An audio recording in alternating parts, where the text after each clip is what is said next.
I've seen some of your posts on social media, some of your angry posts.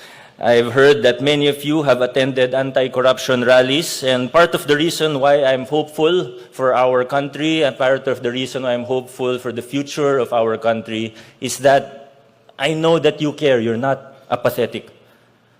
But I also know that as we progress in our careers and in our lives, that we will continuously realize that things are probably a little bit more complicated than they are at face value.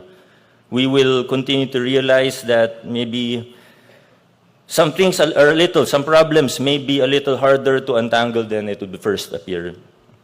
We see things like the flood control scandal, and we take a step back, look closely, and say, parang, hindi ba parang yun din naman yung nangyari 10 or 15 years ago sa Napoles scam, sa PDAP scam? Ano ba nangyari noon? Opo, may nakulong, pero lahat ba nakulong? Tingnan natin yung nangyayari ngayon. Parang umulit lang, hindi lang umulit, pero parang mas malaki pa yung mga halaga, yung mga amount na pinag-uusapan natin ngayon kumpara sa 10, 15 years ago. At ano ba yung mangyayari ngayon? Opo, may mga nakulong na, pero huwag na po tayo maglukuhan sa 1,000 na sangkot. And there are more than 1,000 who are involved. Sa 1,000 na sangkot, ilan po kaya makukulong at mapapanagot? Baka masaya na tayo pag may 50 na mapakulong at mapanagot dun sa 1,000 na involved po dito. It won't always be easy to remain hopeful, and it will be even harder to stay the course and maintain your integrity as professionals and as citizens of our republic.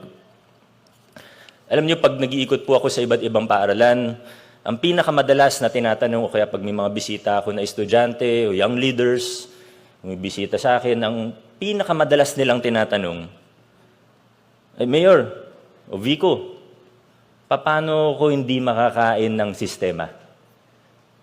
Or some variant thereof. How do I maintain my integrity if I want to enter in government? Or if not necessarily even in government, how do I maintain my integrity? How do I stand up against a boss who's pressuring me to do a certain thing that I know is immoral, illegal, or unethical? Yan po ang pinakamadalas na tinatanong sa akin ng mga kabataan, ng mga batang leader, lalo na pag nag-uumpisa sa kanilang mga karera. Today, you're entering a new chapter in your lives, and pretty soon, you're going to find yourselves at a crossroads.